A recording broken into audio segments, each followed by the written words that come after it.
Cuando iniciamos este programa hace ya más de 16 años de manera ininterrumpida, siempre el objetivo fue traer aquí las personas que tuvieran cosas interesantes que mostrar.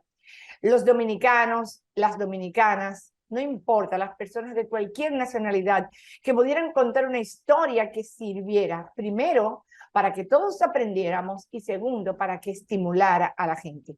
Demasiadas cosas negativas suceden para que las positivas se queden sin hacerse trending topic. Cuando dentro de ellas dos elementos fundamentales se unen, que un dominicano y sobre todo mujer escriba, aunque sea una letra en los anales de la historia reciente dominicana, es para aplaudirlo. Tan pronto supimos lo que había pasado con esta joven profesional, nos sentimos ultra halagados, porque los que hemos salido a estudiar fuera, los que hemos recorrido parte del mundo, nos sentimos tan orgullosos cuando un dominicano hace algo. Vamos a saludarla. Ella es una ingeniera de la Pucamaima que, señores, tiene especialidad en gestión de riesgos y de riesgos sísmicos en un país como este, que aunque no lo querramos entender, somos más que una mecedora. Con nosotros esta noche, Ashley Morales, Cartagena. Buenas noches, gracias por estar aquí, querida ingeniera. Muchísimas gracias por la invitación. Para mí un placer poder compartir un poco de este logro en nombre de todos los dominicanos y también hablar un poco de riesgos y hablar de a qué estamos expuestos nuestra pequeña y hermosa isla. Perfecto. Vamos a compartir algo de la hoja de vida de esta joven dominicana talentosísima que ha sido escogida como una de los 11 directores, señores, del Instituto Sísmico más importante de Estados Unidos, primera latina y naturalmente primera dominicana. Esta chica hermosa que ustedes ven aquí, toda una ingeniera preparada, tiene su historia y esta noche la vamos a conocer. ¿Quién es ella? Veamos.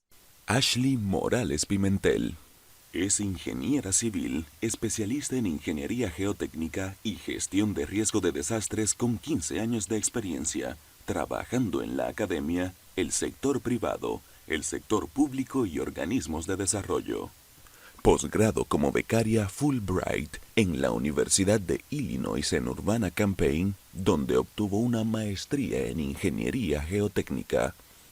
También tiene una maestría en Administración de la Construcción del Instituto Tecnológico de Santo Domingo, INTEC.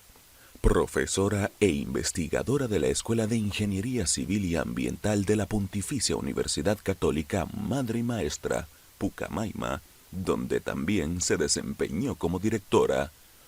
Fundó el EERI Pucamaima, una asociación estudiantil dedicada a trabajar ingeniería sísmica y con la mitigación del riesgo sísmico a nivel comunitario.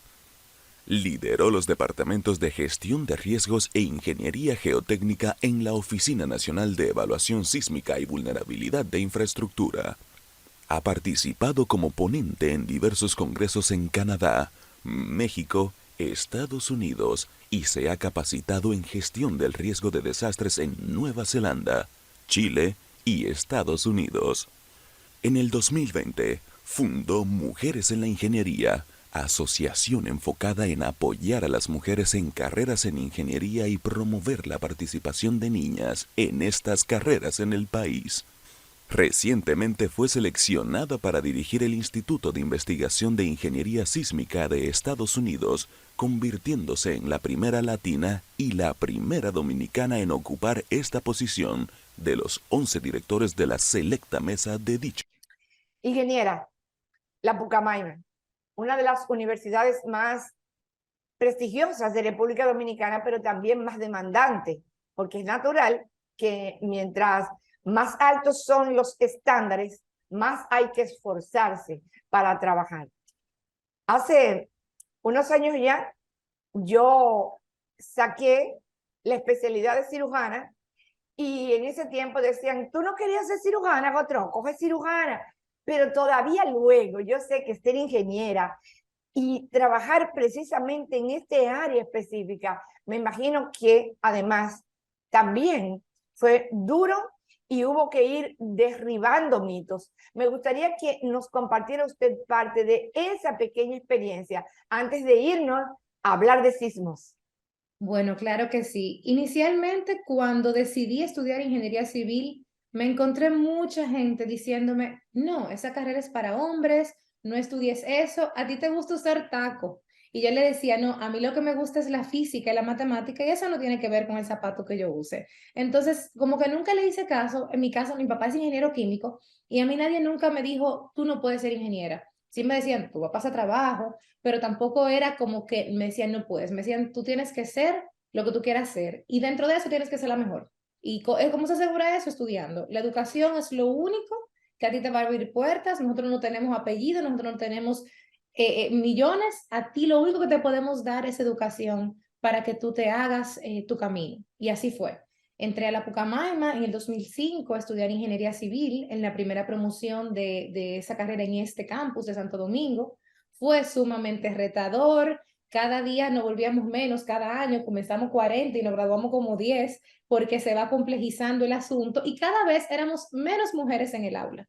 Wow. Entonces allí me gradué, de una vez entré a una maestría en el INTEC porque estaba trabajando en ese momento en supervisión y construcción de obras.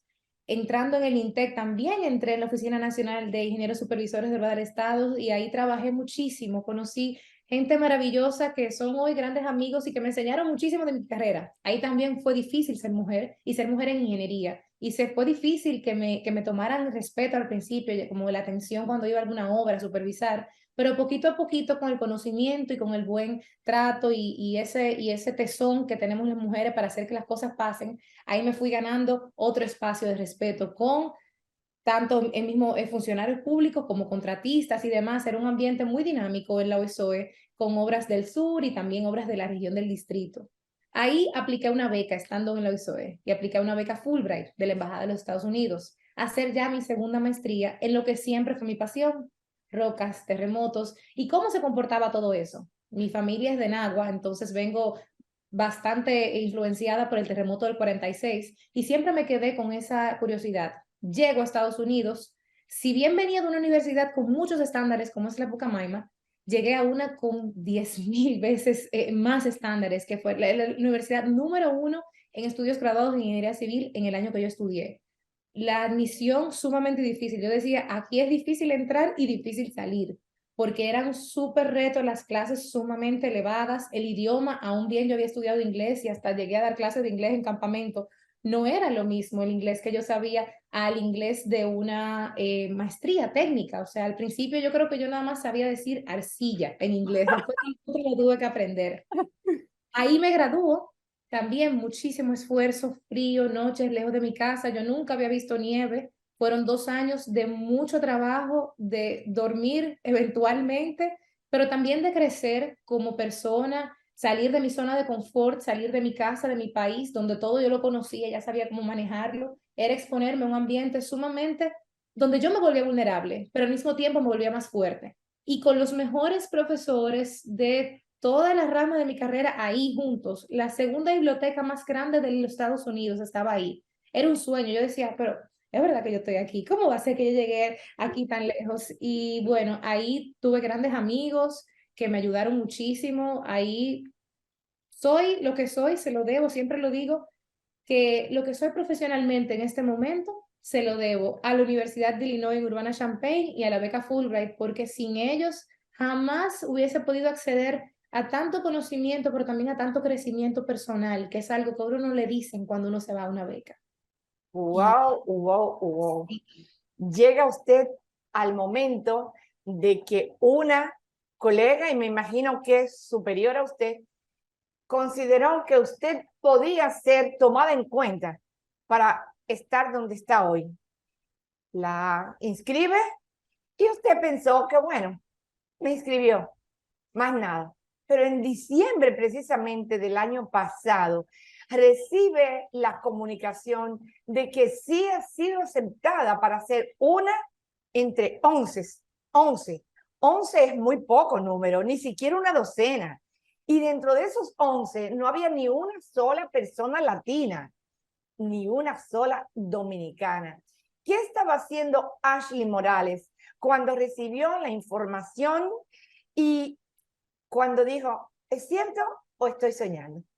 Bueno, eso fue súper especial también. Yo venía de un viaje de San Cristóbal, de la Cueva del Pomier. Yo doy clase de geología. En Pucamaima me desarrollé como profesora desde que llegué de Illinois en todo el tema de geología, fundaciones. Y en ese diciembre, veníamos ya, era 9 de diciembre, veníamos de la Cueva del Pomier y de una cementera allí, cercana, y estábamos con los estudiantes. Yo recibo una llamada de California y yo, bueno, este número de California, tengo que tomarlo y le digo a los estudiantes, hagan silencio que voy a recibir una llamada. Recibo la llamada y yo no entiendo bien, me dicen que pasaste al otro nivel, que esto, pero yo no estoy entendiendo el inglés de que me están diciendo que ya yo era seleccionada directora. Pero cierro la llamada muy, sí, muchas gracias, yo reviso, sin ni siquiera una algarabía ni nada. Entonces ahí recibo correos automáticamente de los otros directores que ya me conocían o me habían visto en algún evento anterior. Ashley, felicidades, estamos muy felices que vamos a trabajar juntos. Y yo, pues yo fui seleccionada, yo mis hijos voy a ser parte de la junta directiva del ERI, ese guagua se vino abajo y para mí fue un momento sumamente especial, como mágico, todo esto ha sido mágico, porque mis estudiantes son la razón por la que yo estoy aquí. El trabajo que yo he hecho, he seguido trabajando también a nivel de sector público, consultorías, Banco Interamericano de Desarrollo, etcétera, pero de quien me puede conocer, quien sabe que mi debilidad es ese trabajo en la academia, es llevar estudiantes a estudiar fuera, ayudarlos con sus becas, maestrías y también ayudarlos a desarrollar aquí oportunidades para cuando se gradúen ya vengan con una serie de herramientas que quizás yo no me gradué. Entonces yo decía, wow, me acaban de dar esta noticia justo con ellos, viniendo de un viaje de geología, es como especial, era un sueño, sí, para mí todavía tengo una semana con todo el proceso de que se publicó la noticia y aunque yo la sabía desde diciembre y se vino a publicar oficialmente el miércoles pasado, para mí todavía esto es un sueño. Y es un sueño que trae compromiso, un sueño que trae un poco hasta de preocupación. Dios mío, tengo que quedar muy bien. Una dominicana, digo yo, ya no solamente somos buenos en pelota, en merengue, ya entonces tenemos dominicanos en ciencia. Mis estudiantes también han alcanzado altos niveles. Tengo la dicha de estudiantes con los que he trabajado, ya van por su segunda maestría, trabajan en el gobierno como encargados de puestos importantes en temas sísmicos principalmente, que es mi pasión. Entonces, es como que esto lo llevo por ellos y lo llevo ahora mismo por el país que se ha adueñado de esta noticia también. Precisamente llegó en un momento importantísimo donde el mundo entero ha centrado sus ojos, su corazón y su preocupación en Turquía. Turquía con un gran sismo, luego réplicas que produjeron tanto o tal vez más daño que el inicial. Y desde este lado del mundo, que ya nada es lejos, hemos hablado de que si estuvieron bien o mal construidos los edificios, que si es una zona altamente sísmica, que si también en Japón tiembla todos los días muchas veces y sin embargo no se derrumban los edificios. Nosotros que realmente colocamos candado después que nos roban, que aunque leamos mucho y compartamos en las redes lo que es un triángulo de vida, lo que hay que hacer en un momento determinado, no sabemos gestionar los riesgos. Definitivamente no sabemos gestionar los riesgos. Su compromiso es triple, querida ingeniera. Vamos a una pequeña pausa, pero cuando regresemos en República Dominicana, a nivel de una intervención de emergencia, como diríamos en este caso, con un paciente al cual hay que irle rápido.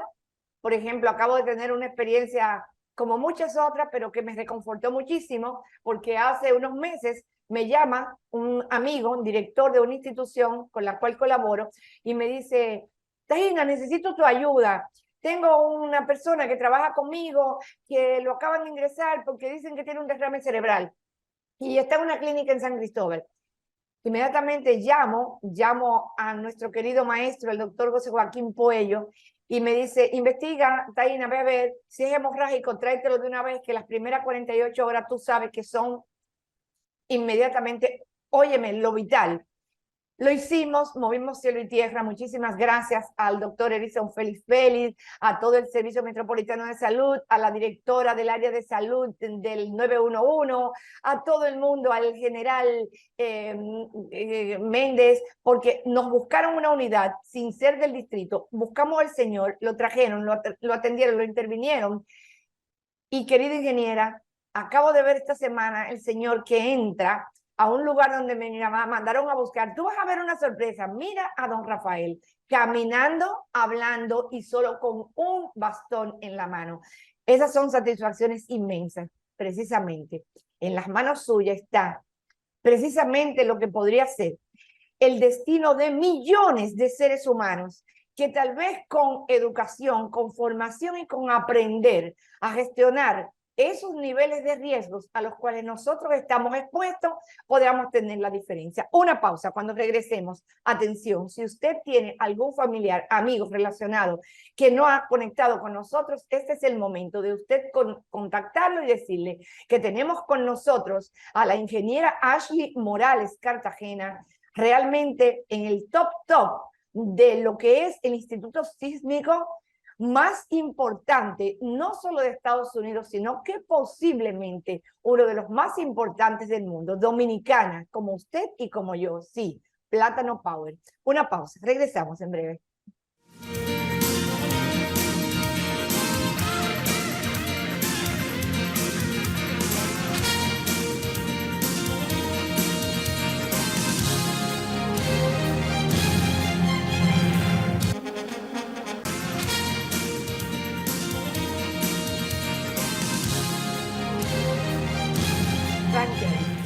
Si conectó con nosotros ahora, estamos con la ingeniera Ashley Morales. Ashley Morales acaba de ser escogida como una de las 11 directoras del Instituto Sísmico de Estados Unidos, un organismo de alto calibre por no solamente su nivel, su capacidad, sino su nivel de investigación de manera constante, científica, dominicana, con nosotros.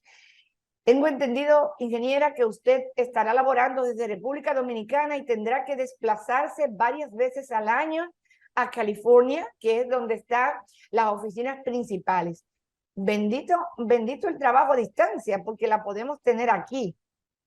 Si la llamara el presidente, si la llamaran las instituciones que tienen que ver con esto, el sector privado, esta alianza público-privada que yo creo que es muy importante y junto a muchos maestros dominicanos que, como bien usted dice, de los cuales hemos aprendido, que a veces han trabajado hasta con la mano y sin embargo han estado ahí, la buscan y le dicen, ingeniera, queremos escucharlos a ustedes.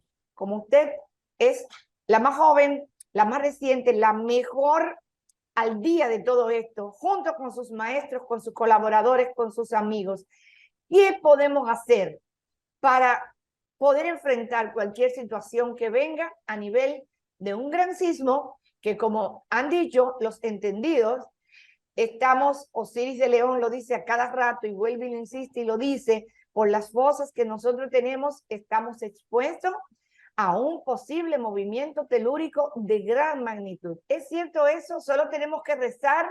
Dígame a ver, ingeniera. Bueno, gracias por esa pregunta, porque esa pregunta resume mi misión de vida, tanto como persona como profesional. Aquí les muestro de una manera bien informal este mapa de fallas que me acompaña. Este es el mapa geológico de nuestra isla. Tenemos 14 fallas mapeadas y realmente el nada más contar con esta cartografía, contar con estos mapas y tener algunos estudios que nos evidencian el riesgo al que estamos expuestos es un llamado a trabajar. Si a mí el presidente Abinader me llamara a mi celular y me dijera, ingeniera, ¿qué usted cree que debemos de hacer? Lo primerito que yo le diría, estimado señor presidente, tenemos que reforzar las escuelas, tenemos que reforzar los hospitales y comenzar con un programa nacional de reducción de riesgo sísmico, no solo un proyecto de reforzamiento de escuelas, sino un programa a largo plazo, porque así lo han hecho en Japón, lo han hecho en Nueva Zelanda, se ha hecho en California, comenzar a poner metas y que sea un programa para trabajar no solamente el sector público, el gobierno, sino apoyarse en el sector privado mediante mecanismos impositivos que sirvan de apoyo a todo esto. también un programa paralelo de educación y concientización. Ya creo que es un eslogan mío que he dicho en cada entrevista, en cada programa. Aquí lo del tema del riesgo sísmico nos debe quedar en el ADN, tal como nos quedó lo del dengue. A cloro echado, tanque tapado. Entonces, tenemos cada dominicano, cada ciudadano, cada miembro también extranjero que vive en este país debe de saber al riesgo al que estamos expuestos y también cómo reaccionar. También a veces cosas tan fáciles en la casa de uno, ver cómo quizás una lámpara muy grande puede golpearle o puede pasar que un librero no esté fijo. Debemos comenzar a trabajar, imaginar si ocurre un terremoto, ¿qué me puede caer encima? ¿Qué me puede dificultar la salida de mi casa? ¿Dónde están mis rutas de emergencia? O sea, es un trabajo de todos, es un trabajo que no solamente, que ningún gobierno solo podrá hacer. Esto es un trabajo que nos toca como país, pero también toca que sea mediante la gobernanza, mediante nuestra institucionalidad, que la solución que tenemos, porque es un problema grande, es una meta grande, sea a largo plazo, pero comenzar en el plazo inmediato. Entonces, no importa quién esté a la cabeza de oficinas del Estado, a la cabeza de ministerios, esto debe de seguir, porque somos todos, independientemente del color, independientemente de la ideología. Eso es un problema que debemos de atacar. Entonces, es un problema que no se debe de atacar y que cada vez que cae un cambio, entonces comenzar a quizás a resetear el tema. Entonces, entiendo que todo eso se apoya muy bien con las políticas públicas, algún proyecto de ley, algo que nos permita, tal como lo han hecho otros países, vuelvo y repito el ejemplo de Nueva Zelanda y de Japón, que los conozco muy bien, trabajar en esto y comenzar poquito a poquito. Es verdad, estas obras no se inauguran, estas obras, como decía don Fello Coromina, para descanse, esto no deja votos, pero esto sí salva vidas. Y esto nos va a proteger que todo el crecimiento y el desarrollo que ha tenido nuestra República Dominicana en los últimos 30 años no vaya para atrás y que realmente verificar que los códigos se están implementando, que nuestras construcciones, no solamente un ingeniero estructural va a diseñar algo acorde al código sísmico vigente, sino que se va a construir respetando la vida, porque estamos hablando de vidas humanas. En Nueva Zelanda, en el terremoto del 2011, con una réplica, colapsó un edificio que mató a 160 personas automáticamente, en cosa de un minuto, y la mayoría eran extranjeros. A mí me tocó ir a la zona del memorial y fue devastador. Y todo esto se sabía porque era un edificio que no estaba diseñado en función del código vigente. Entonces, se puede evitar, aún tenemos tiempo, dice el ingeniero Reyes Madera, y yo lo creo, tenemos tiempo, pero cada día es menos, porque el tema del terremoto, el tema del riesgo sísmico, no es si va a pasar, es cuándo va a pasar. El terremoto puede que nos agarre en nuestra vida útil, pero puede que le agarre a nuestros hijos, a nuestros nietos, pero va a pasar sí o sí. Pasó en Haití, pasa en Puerto Rico, que nos exime a nosotros. Dios nos protege, pero también tenemos que trabajar porque también Dios nos da oportunidades. Yo creo que el hecho de yo estar aquí, eso es Dios, porque no hay otra forma, yo no me lo explico. Yo veo la mano del Señor en todo lo que yo hago. El yo haberme ido a estudiar a Estados Unidos, una beca carísima que jamás yo hubiese podido pagar, ni mis padres y yo, esa educación. Eso es Dios que me fue abriendo puertas. Y yo siempre he tenido la misión de trabajar para mi país. Me han ofrecido incluso para irme fuera y vuelvo, porque entiendo que mi misión y que los profesionales que hacen falta es aquí. Allá sería una más. Aquí estaría haciendo algo de verdad para proteger a los niños de la Escuela de los Limones en Montecristi, a los niños de Atillo. Entonces, creo que sí, es un reto muy grande y yo espero que también esta presencia que he tenido últimamente en los medios por ese nombramiento sirva para no asustar, pero sí alertar. Por ejemplo, don Osiris de León lo admiro muchísimo porque le pone la cara al problema y va y habla y dice, esto es lo que está pasando. Entonces, mientras más hayamos como él, que demos la cara y nos enfrentemos a esto y trabajemos juntos, creo que podemos lograr una República Dominicana más resiliente, que debe ser nuestra meta final. Ingeniera, en el momento más difícil y más oscuro de su carrera, de su subespecialidad, me consta porque me ha pasado a cada rato. ¿Cuántas veces uno dijo, no, no, es que ya yo aguanto mucho, pero es que esto ya yo no sé, que no, que tú viste lo que ha puesto este profesor, pero que no hay tiempo, que no hay esto, que cómo lo hago? En el momento que se le hacía más retador, ¿en qué pensaba Ashley Morales? Bueno, recuerdo ese último cuatrimestre en Illinois, yo estaba en Champaign, Illinois, a 2 horas de Chicago, un invierno de 6 meses, oscurecía a las 4 de la tarde, a mí, una caribeña que en mi vida había visto nieve, y unas clases que se le abría el pecho al más grande. Y yo tenía esta responsabilidad porque no solamente era representando a la República Dominicana, yo iba con una beca que era un sello de prestigio. Yo decía, yo no le puedo fallar esta beca Fulbright. Y ahí comienza el síndrome del impostor, y qué yo hago aquí, yo me merezco esto. Y yo pensaba primero en que si yo claudicaba, si yo dejaba esto, me iba a arrepentir mi vida entera porque era mi gran sueño. Y eso era lo único que yo estaba segura que yo quería en la vida, era estudiar en los Estados Unidos para volver aquí a decirle, oigan, aquí tiembla y tenemos que hacer tal, tal, tal. Yo quería, si yo no estudiaba, aunque yo tuviese conocimiento ya por trabajar aquí, si yo no estudiaba algo que me validara esto, nadie me iba a escuchar. Entonces yo decía, si yo dejo este negocio a mitad de camino, me voy a arrepentir mi vida entera. Y yo estoy aquí, ya yo lo logré. Mis padres siempre han creído en mí. Mis amigos, conservo todavía los amigos de tercero de primaria, y todos todavía me escriben por el grupo del colegio, óyeme, qué orgullosos estamos de ti. Cada pasito que yo daba en mi carrera, yo tenía un grupo de una red de apoyo que lo daba todo por mí, y yo decía, no, mi profesora de geología, María Calzadilla, que en paz descanse, cuando yo llegué al primer cuatrimestre de Estados Unidos de vacaciones, yo decía, ay, profe, ella estudia en Rusia, ay, profe, yo no puedo con este frío, yo no sé lo que voy a hacer, yo no doy para eso. Usted se compra un abrigo más bueno y regresa con más fuerza. Aquí no venga a llorar, aquí llévese un libro. De aquí usted se lleva un libro, y a esa mujer que Dios sabe que me la tiene en el cielo protegiéndome, yo no le podía fallar porque yo tenía ya, era otra mamá, era una mentora. Yo no sabía lo que era la palabra mentora, y ella apareció en mi vida cuando yo tenía apenas 19 años y fui monitora de su clase.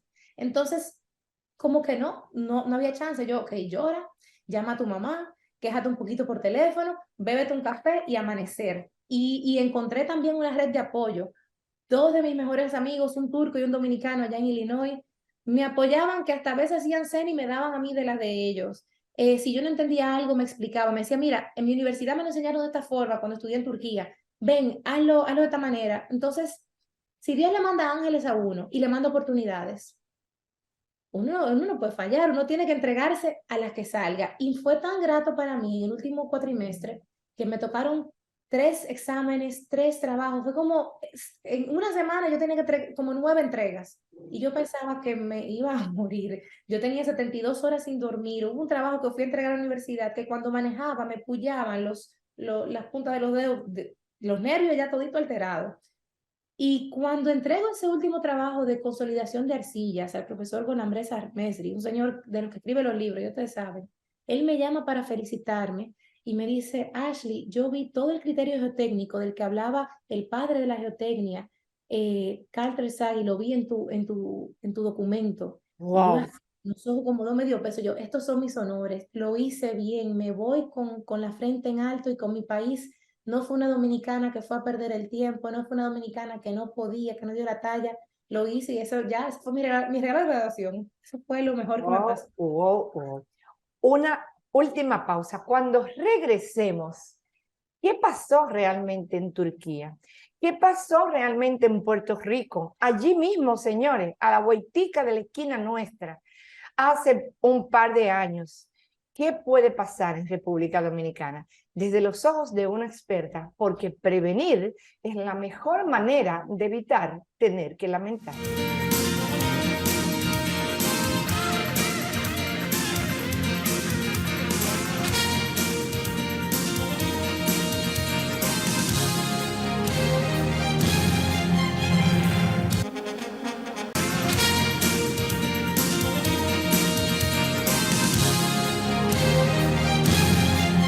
Con nosotros la ingeniera Ashley Morales Cartagena. No puedo dejar de Cartagena porque le pregunto, ¿qué tú eres de Jocelyn Cartagena? Me dice, mi tía mamá. Digo yo, estudiamos juntas, mi pana full. Entonces, aprovecho en este momento para mandarle un abrazo cariñoso, de veras, a mi querida compañera Jocelyn Cartagena. Y vale la pena criar a los hijos, a los sobrinos, porque cosas como estas son las que nos hacen a nosotros sentirnos bien. Excelente, querida Jocelyn. Con nosotros aquí entonces continuamos con la ingeniera Ashley Morales Cartagena. Ella es toda una especialista en todo lo que tiene que ver con sismología al más alto nivel, estudiada, gracias a Dios, a través del programa de la Fulbright, donde tantos dominicanos han logrado realmente hacer un upgrade.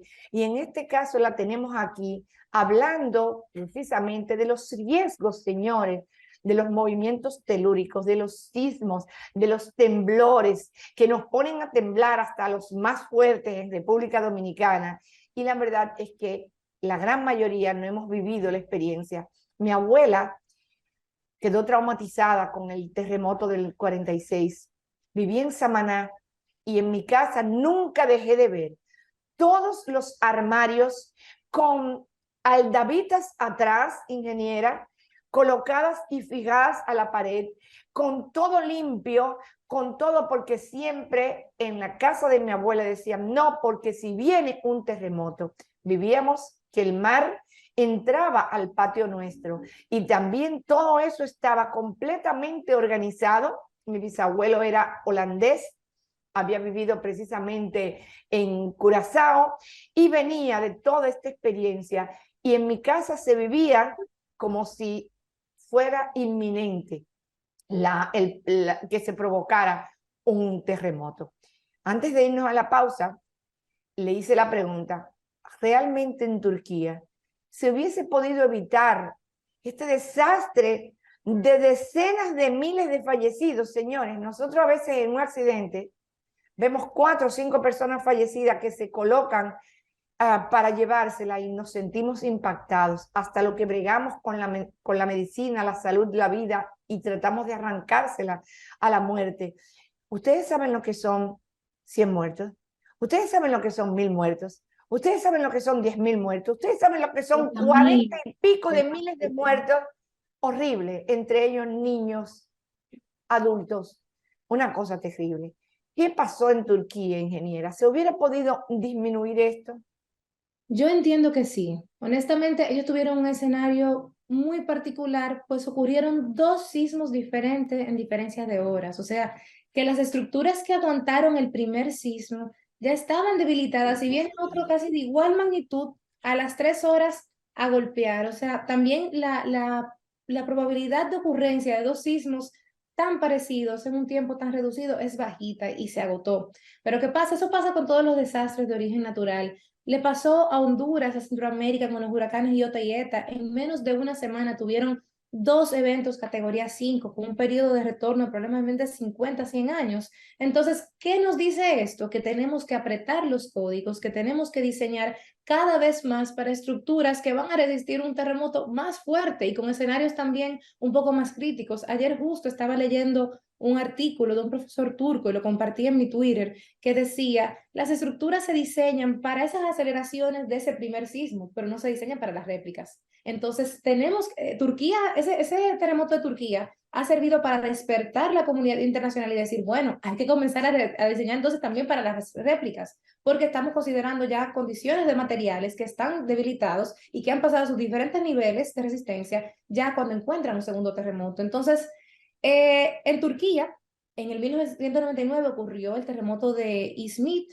y en la ciudad de Düzce y Kocaeli justamente hubo un escenario bastante similar, con menos muertos, sin embargo fue bastante similar. Yo a mí me tocó estudiar ese terremoto con un amigo turco, que por cierto está ya en Turquía como parte de una organización haciendo reconocimiento post-evento, porque eso es lo que se hace. Él como turco, primero para ver cómo está su país, pero también estos conocimientos se llevan a otras partes del mundo y se comienza a aprender de los terremotos. El ERI, y vuelvo ahora a la pregunta inicial, tiene un programa que se llama Learning from Earthquakes, aprendiendo de terremotos, que ellos envían, financiado por ellos, un grupo de especialistas a cada lugar del mundo donde ocurre un terremoto. Se hace un informe que incluye desde sociólogos hasta ingenieros estructurales, geofísicos, geólogos, para poder captar qué fue lo que realmente pasó, pero para de una vez trabajar y actualizar códigos y ver qué estamos haciendo nosotros que puede funcionar mejor o peor. Entonces, los terremotos, aunque son una tragedia, porque usualmente trae vida consigo y pérdidas. Por ejemplo, el de Puerto Rico, no, causa directa del terremoto no falleció nadie, pero fue $1 billón que le costó a la economía de Puerto Rico, que estaba ya debilitada por María. Entonces, los terremotos a mí me emocionan de forma particular, a mis colegas, amigos cercanos, nos reunimos, tenemos un grupito, la Peña Sísmica, discutimos estos temas. Sin embargo, es en base al amor a la ciencia, pero también a una preocupación por las vidas. Entonces, el caso del terremoto de Turquía, sí entiendo, por lo que conozco, que el terremoto de Turquía pudiese haber sido, los daños pudieron haber sido menos. En Turquía, me enteré en una charla recientemente con un profesor en la Pucamaima que decía que hay una licencia, como que le dan una amnistía. Si usted comenzó su obra, usted no tenía los permisos del gobierno, usted paga un dinero, vamos a decir, como un indulto, y ustedes le perdonen el haber comenzado a construir sin esa licencia. Pero ¿qué pasa? Sin esa licencia, los planos no fueron verificados, la supervisión no fue la correcta. Entonces, quizá por poner un número, $25,000, ahí tenemos 100 muertos, 200 muertos. Entonces, sí, Japón y Chile son los dos ejemplos del mundo de que si las cosas se hacen bien, o sea, la ingeniería está para eso. O sea, la ingeniería estructural, la ingeniería geotécnica, la ingeniería sísmica, todo eso, o sea, se estudia para hacer que al final nuestras ciudades sean resilientes. Entonces, cuesta, es más barato no hacer los estudios del lugar y comenzar a hacer una obra y venderla y se venden apartamentos. A veces yo leía algo en Diario Libre de Buena Tinta que el hacer bien cuesta trabajo, hacer las cosas bien, las que nadie te ve, cuesta trabajo, pero tú duermes tranquilo y llevas una vida donde si cada uno de nosotros, de los 11 millones, hacemos el bien, entonces tenemos un país mejor. Entonces queda mucho de cada ingeniero la responsabilidad de velar por sus obras y de velar de que honestamente está haciendo lo mejor a su entendimiento. Por ejemplo, en Japón, el terremoto del 2011 excedió las expectativas a nivel de diseño. O sea, realmente se esperaba quizás un terremoto con una aceleración X relacionada a una magnitud 9, pero ocurrió uno mayor.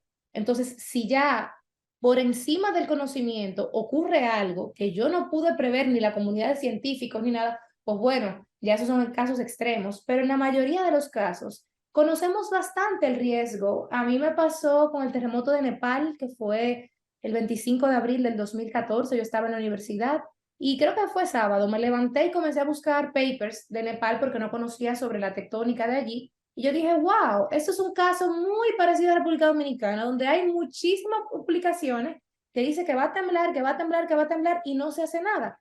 Entonces, nosotros estamos en un momento importante donde se están tomando decisiones, a mi conocimiento, del reforzamiento de escuelas. Sé que la UNESPIE, a cargo del ingeniero Leonardo Reyes Madera, y el MINER, está trabajando con un listado de escuelas para intervenir inmediatamente.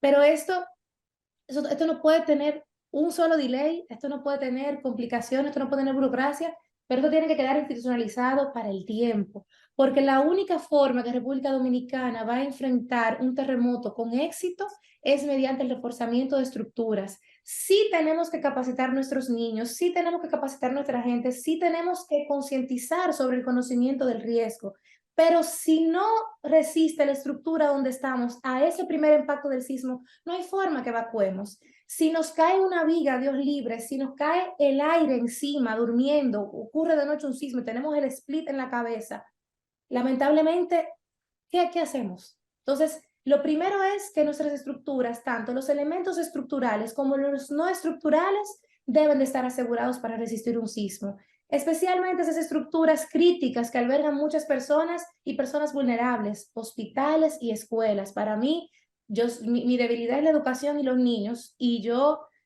la garganta se me va a cansar. Un día en esa escuela que menciono de los Limones de Montecristi, estuve por allá y me preguntó un niño, yo estaba contando sobre el terremoto del 2003, que colapsaron dos escuelas con un terremoto magnitud 6.5 que no era para que colapsaran.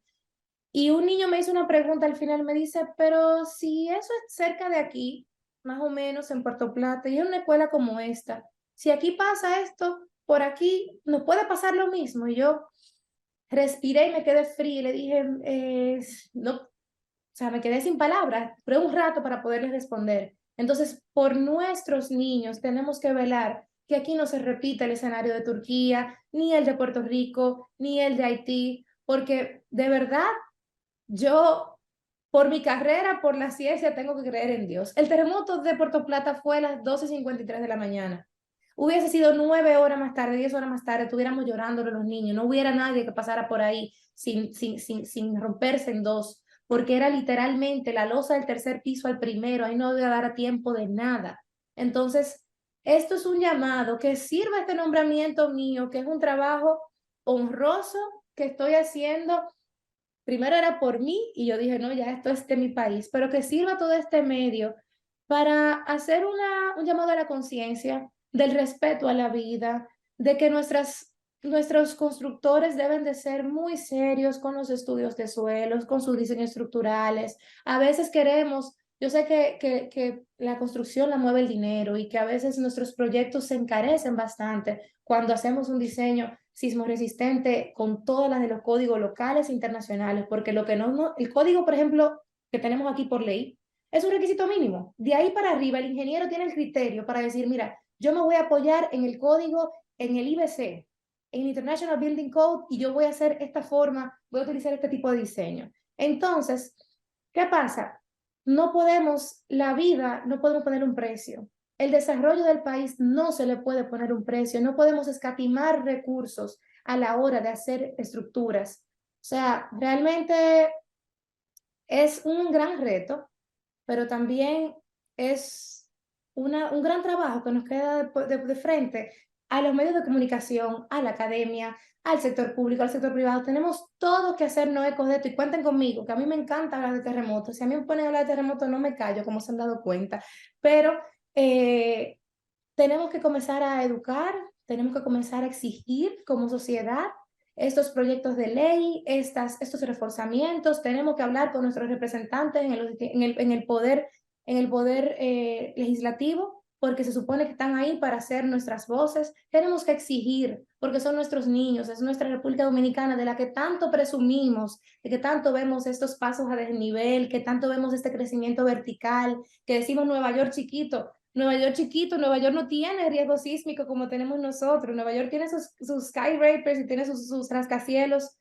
pero nosotros queremos llegar ahí, tenemos que hacerlo de una forma resiliente y sostenible, y todo eso, para eso hay ingeniería. Y lo que no se sepa, va a estar el Instituto de Investigación de Ingeniería Sísmica, que me va a tener a mí ahí. Yo tengo como una voz como dominicana, como latinoamericana, representando la región, pero todas las herramientas que ya existen allí, que haga falta un contacto, esas son gente súper abiertas. A veces uno se encuentra a los grandes profesores, a los vicepresidentes y presidentes de las compañías de ingeniería más grandes del mundo, y te hablan de forma tan llana que todo el mundo quiere colaborar. Gracias a este mismo instituto estamos trabajando la Pucamaima, la Oficina Nacional de Evaluación Sísmica, la UNESBI, y el USGS, el Servicio Geológico de los Estados Unidos, en un estudio de la falla septentrional para ver cuándo fue realmente el gran último terremoto que ocurrió en la falla septentrional, y entonces poder comenzar a ajustar esos modelos de recurrencia para ver cuándo esperamos. No es lo mismo un terremoto que ocurrió hace 300 años, como 800, todo eso se estudia con la paleosismología. Entonces, por esa institución, yo conocí una geóloga súper famosa de California que me acuerdo un tour a la falla de San Andreas, me inscribí en un tour en viaje en el 2018 y me dijo, tú eres dominicana. Porque es verdad, el que tiene las herramientas le gusta colaborar, porque si ya lo hice en mi país, es fácilmente hacerlo en otro. Y comenzamos a hacer contactos, reuniones, comenzamos un proyecto. Y hoy, hace 3 años, fue la última capacitación en persona, y ya el próximo paso era el 15 de marzo de 2020, hacer las trincheras y las excavaciones, y llegó el COVID y nos paró el proyecto, al final tuvo que cerrar. Pero gracias a Dios y al interés del gobierno norteamericano mediante el USGS en trabajar con nosotros, pudimos aplicar otra vez al proyecto unos fondos de USAID mediante BHA, y ahora en marzo viene una misión otra vez del mismo grupo de geólogos a retomar ese trabajo y hacer esas trincheras, y también a capacitar un poco al talento local. Entonces, las herramientas están. Yo creo que de verdad nosotros todavía podemos hacer algo. Necesitamos voluntad de todas las partes, y que cada dominicano se adueñe de esto y entienda que es por su vida y por la de su familia que está luchando. Así mismo es, porque hablamos de que a veces queremos darle a nuestros hijos lo que no hemos tenido. A veces tenemos y ahorramos, conseguimos el dinero y queremos hacer la casa de nuestros sueños, y esa casa queremos que tenga piscina, jacuzzi, grandes jardines. Sin embargo, no pensamos precisamente en buscar un estructuralista responsable y respetuoso para que podamos tener la tranquilidad de sobre qué vamos a trabajar.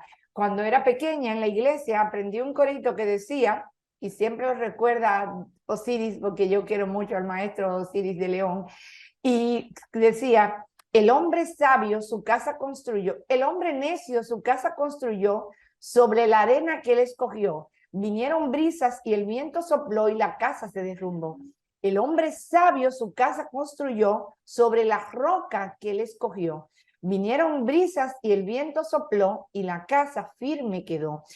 El calentamiento global, querida ingeniera, ¿tiene algo que ver con la ocurrencia de sismos, como pasa, por ejemplo, con otros fenómenos atmosféricos, por ejemplo? En el conocimiento actual, a la ciencia, hoy 24 de febrero del 2023, porque todo esto es muy dinámico, muy cambiante, el calentamiento global no tiene que ver nada con el movimiento de las placas tectónicas y cómo se mueven esas celdas de convección debajo de la corteza. Sin embargo, ¿qué nos hace el calentamiento global? Nos debilita también nuestras estructuras mediante eventos hidrometeorológicos cada vez más recurrentes. Recordamos ese lamentable 4 de noviembre, ese viernes negro que nos marcó la vida a todos, donde se perdieron innecesariamente 8 vidas, una de ellas porque colapsó un muro en Villa Claudia y le cayó a un pobre seguridad. Entonces, ¿qué es eso? Eso es cambio climático, más lluvias, más intensidad, y que también tenemos que diseñar nuestras estructuras considerando esto. Tenemos que pensar los niveles de crecida, no podemos emplazar nuestras estructuras cerca de la llanura de inundación de un río, porque sabemos que quizás tiene mucho que ese río no lleva agua, por ahí tiene mucho que no, por ahí no llueve, pero estas crecidas máximas se van a seguir aumentando, el nivel de los océanos cada vez más, la temperatura va más caliente y eso hace que nuestros ciclones y tormentas sean más recurrentes y más intensos. Entonces, la gestión de riesgo de desastres lo mira el todo. El riesgo sísmico hay que mirarlo con pincelito, porque es mucho más caro el reforzamiento, es mucho más impactante lo que hay que hacer, pero todo lo que trabajamos en la temática de infraestructura resiliente, estamos mirando todas las partes, porque no podemos dejar ningún evento detrás. El COVID nos mostró que lo que no esperábamos llegaba, y el mismo cambio climático cada vez más, donde no ha llovido, está lloviendo sin misericordia. Se puede juntar, están los escenarios multiamenaza, donde puede ser que suframos un terremoto y nos agarre la temporada ciclónica. Yo decía, Dios mío, nos agarra un terremoto en el medio del COVID o un ciclón grande, ¿cómo vamos a estar en los albergues sin distanciamiento? ¿O se va a morir la gente del COVID o qué va a pasar? O sea, los escenarios multiamenaza cada vez son más posibles. Entonces tenemos que, no es asustando, yo hablo así por la pasión que tengo, no es asustando, pero tenemos que trabajar y considerar todas Claro. esas cosas que pueden pasar. Por ejemplo, a la hora de tener el kit de emergencia, tenemos que tener un kit de emergencia ubicado cerca de una salida en la casa. Ese kit de emergencia tiene que estar actualizado. Vive alguien en mi casa con alguna condición de salud preexistente que necesita un medicamento, debe estar 72 horas ese medicamento ahí disponible. Los documentos, todos deben de estar escaneados en la nube y quizás hasta en un USB, dejarlo allí, fotocopias. Debemos de tener todo, imaginar estos escenarios, de que imagínense que yo me quedé sin casa por 72 horas, ¿cómo yo lo voy a hacer que mi familia subsista?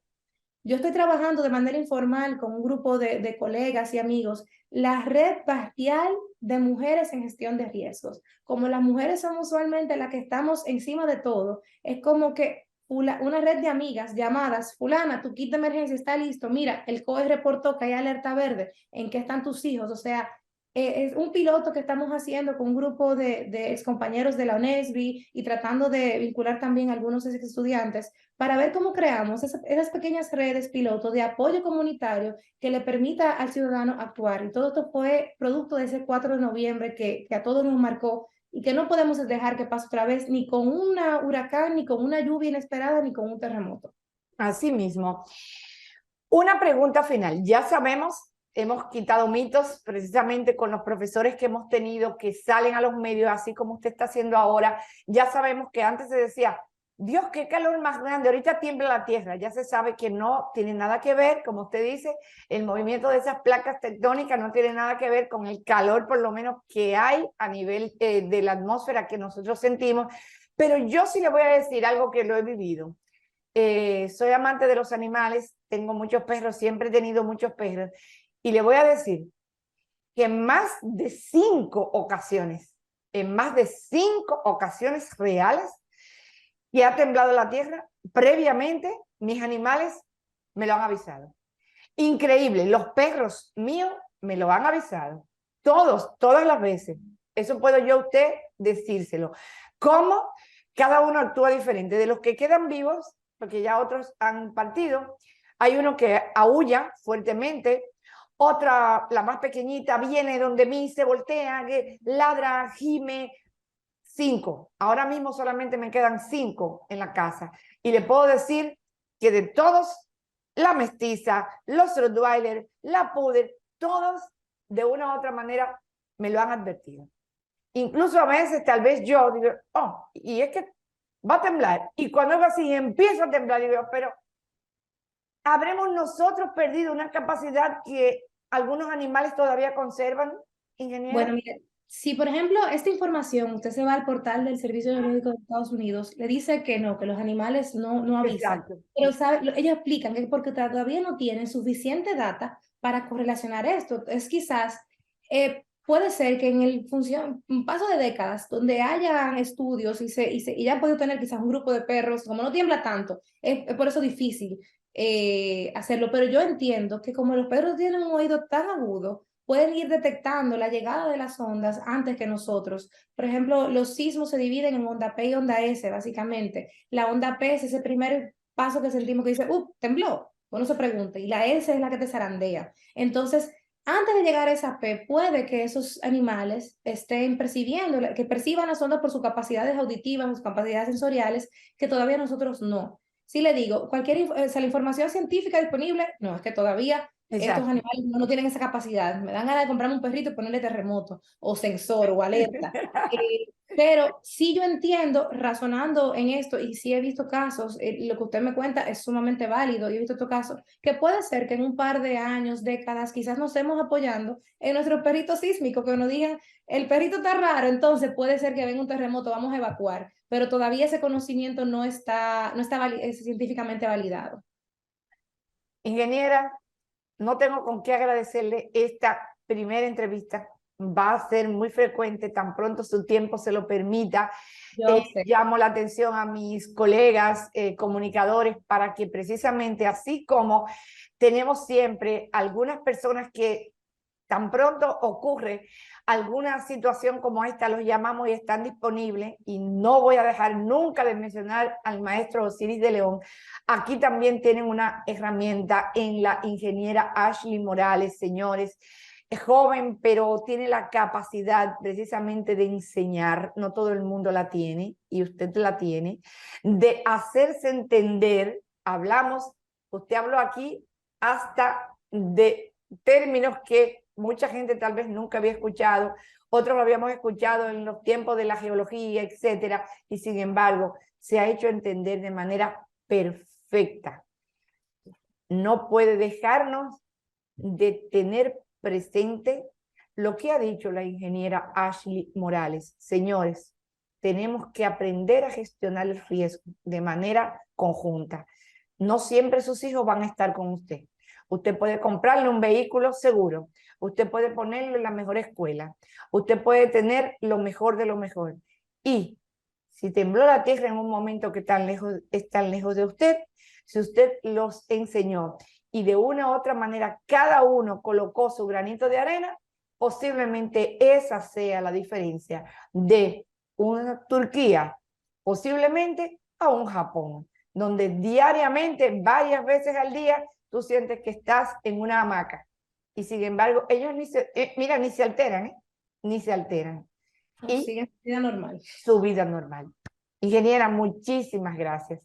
Felicidades a usted y felicidades a República Dominicana porque precisamente todas esas horas que usted les robó al sueño, toda esa dedicación, todo ese empeño, toda esa capacidad de ser resiliente para que cuando se machucaba un dedo, elevaba el pie. Illinois, señores, hay que estar y conocer el medio oeste americano para saber lo que esta chica realmente tuvo que haber vivido sin haber conocido la nieve y de repente estar en uno de los lugares conservadores, el medio oeste americano increíblemente conservador y no tan apegado. No estamos en Nueva York, no estamos en New Jersey, no estamos, déjame ir a Brooklyn, allí ya yo me siento como que estoy en República Dominicana. Para nada, para nada, para nada. Y haber triunfado.